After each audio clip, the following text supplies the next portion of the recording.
If you convince someone to buy a house, I personally think you're a bad human being. We help people buy what they want to buy. We facilitate them buying it. So what do I sell? I sell me. You sell you.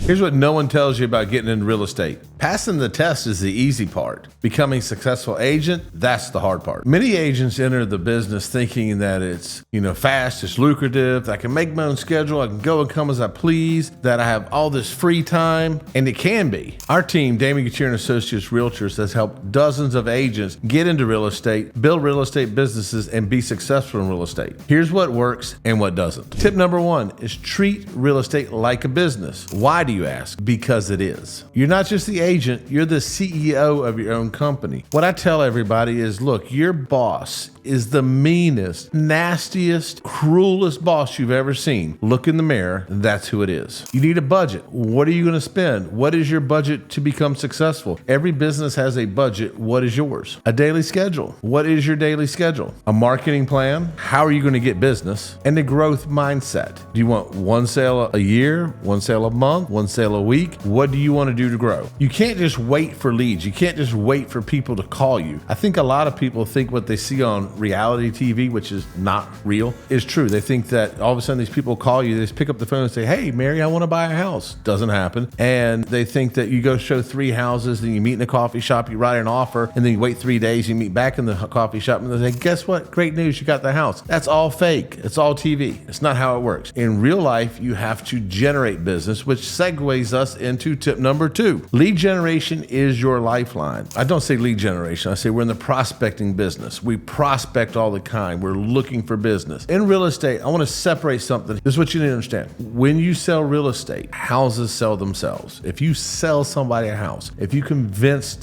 someone to buy a house, I personally think you're a bad human being. We help people buy what they want to buy. We facilitate them buying it. So what do I sell? I sell me. You sell you. If you're a real estate agent, you should be selling you and your skill set and why you should be able to help them and how you should help them and why somebody should use you over someone else. And so when we're prospecting, lead generating, prospecting, when we're prospecting, we're trying to find individuals who have a desire to buy a house or sell a house and then impress on them how we are the best person to accomplish that for them. Every moment of your life, you should be prospecting. Business is not looking for you. You need to look for business. And there's different models to get business. That's what you need to understand. There's no one size fits all. There is a one size fits most, which usually doesn't fit many. But anyway, there's no one size fits all. So what do you want to think? In our business model, our company, Damon, Gettier & Associates, we provide the agents the vast majority of their leads, 99% plus of their leads. We buy portal leads, we do pay-per-click, we do social media, we spend a ton of money on the radio. And so we spend a ton of money to generate energy and generate business and generate leads so that the agents have lists of people that they can reach out to and contact and try to help them get what they want. There's an old Zig Ziglar saying that says, if you help enough people get what they want to get, then you get what you want to get. And so if you want to be successful, help more people. If you want to help less people and make more, the only way you can do that is to move way up in price range. So I would focus more on helping more people get what they want, and then you will get what you want. So now, since we talked about Damon, Gettier & Associates, let's talk about tip number 3. And that is going to be to get you a very good mentor or find a team. And the reason I was talking to an agent, there was actually an agent reaching out for help from Wilmington this last week. And she went with a very well-known company there, this very big company. And she's like, I'm dying. I'm just a number. I'm just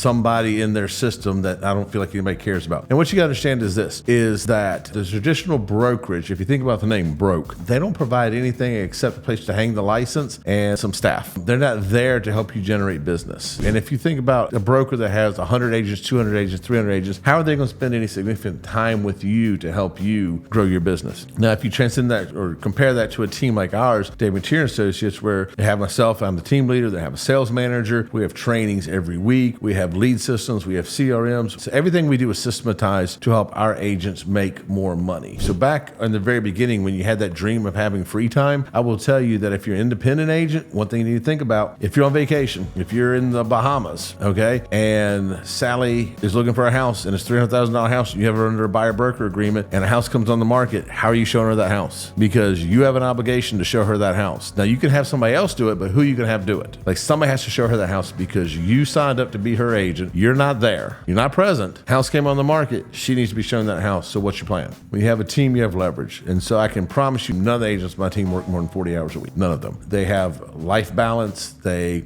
work hard, but they play hard. And that's what you want to do. You want to be someplace that you can work hard, play hard. That there's no point in making a lot of money if you can't spend money. Not that you want to spend it all, but there's no point in being ultra successful in business and ultra poor in life. And we want you to be ultra successful in business and ultra successful in life also. Tip number 4 is going to be to learn the market. Learn the market inside and out. There's a reason that real estate is kind of regional. Kind of know what you know. And so learn your business, learn your trade. It never ceases to amaze me the number of real estate agents that get in the business, get a license, and that's where the education stops. And for some agents, myself being one of them, that's when my real estate career started. That's when my education started. You need to know your market inside and out. You need to know trends, what's going on in the market, what's going on in the industry. You need to know the mortgage side of the business. You need to know the title side of the business. You need to understand surveys. You need to understand septics. You need to understand home inspections, home inspectors, construction. All those things you need to know, because when a consumer's reaching out to you and wants to know something about, they're buying a house and they don't need somebody to show them the house. They need somebody to explain to them how this process works, what's the best way to accomplish whatever it is they want. They buy a house with a septic system, you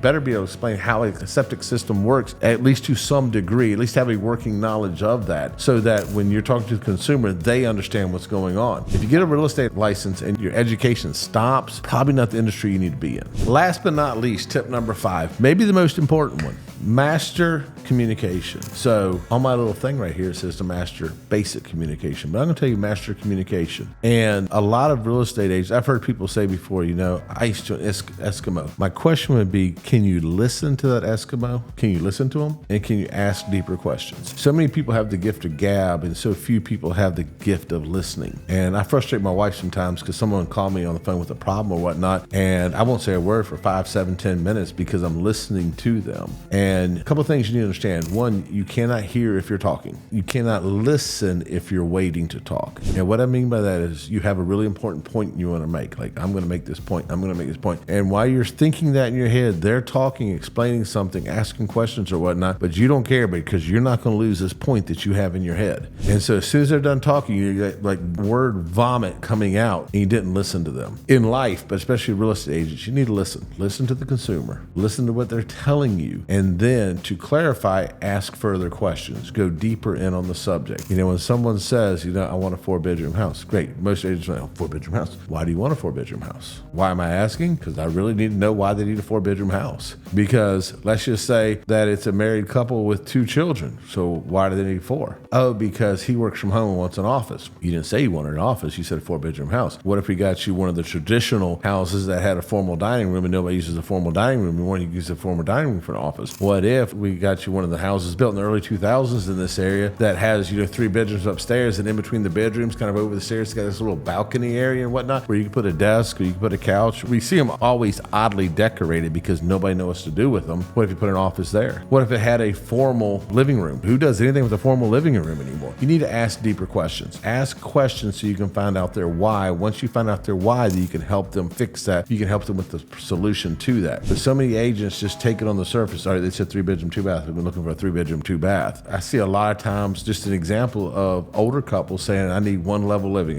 everything on 1 level. And so you look at a ranch and you're like, oh, won't work. Laundry's in the basement. Why is it in the basement? Move it. 2 pipes and a drain. Do they need 3 bedrooms? If they don't need 3 bedrooms, move it up to one of the bedrooms, make the most fantabulous laundry room you've ever seen. Put the washer and dryer up there, a nice folding table up there, a nice ironing station if they iron, have an iron station up there. Like, why does it have to be in the basement? So start asking deeper questions of the consumers. One, when you ask questions, they know you're listening and they know you care. And you should care. If you don't care, wrong business. So I'm going to do one little bonus thing because said everything, talk about communication, everything. But last but not least, let's set boundaries. And what I mean by that is when you meet with a consumer, let them know what's acceptable to you. Let them know what works for you. Let them know when you start work, when you stop work, what days are off, what's out of bounds. So if a consumer calls me after 9 o'clock, there better be something on fire, okay? Because everything else could have been handled during business hours. Somebody calls me at 5 o'clock in the morning, they're no longer on my favorite list, and something better be on fire fire, and they should have called the fire department first. Okay, so set the boundaries. Tell people what your working hours are, what the parameters are, when it's acceptable to communicate with you, when it's acceptable for you to communicate with them, what their preferred method of contact is: text, email, phone,